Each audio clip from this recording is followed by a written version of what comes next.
1 साल बीत चुका था। ढोलकपुर वापस शांत था। गांव के लोग फिर से खुशी से जीने लगे थे।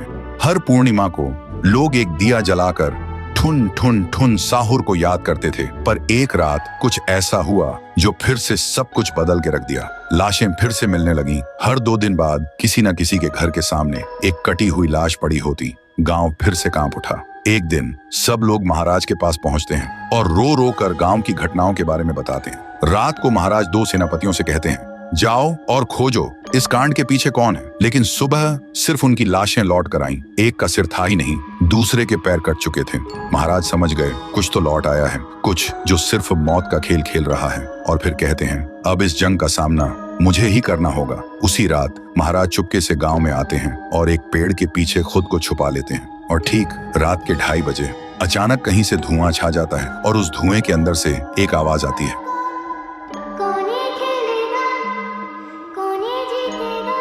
और फिर धुएं के बीच से निकलती है एक गुड़िया, गोल आंखें, एक बेजान सी मुस्कान, लेकिन चेहरा मौत का पैगाम।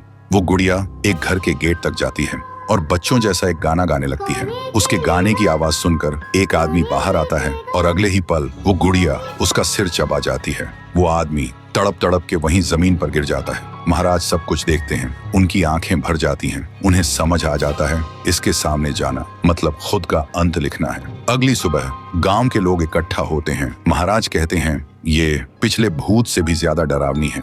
इसे सिर्फ वही हरा सकता है जो मौत को पहले ही हरा चुका है। और फिर एक पूर्णिमा की रात सब लोग दिया जलाकर पुकारते हैं, आप वापस आइए, आपके बिना ये गांव जिंदा तो है पर जीने जैसा नहीं। तभी एक आवाज गूंजती है और उसी देह की आग से एक जलता हुआ पेड़ बनने लगता है और उसी पेड़ में से ठुन ठुन ठुन साहुर निकलता है। तभी फिर से वही धुआं छा जाता है और उसके साथ ही एक आवाज।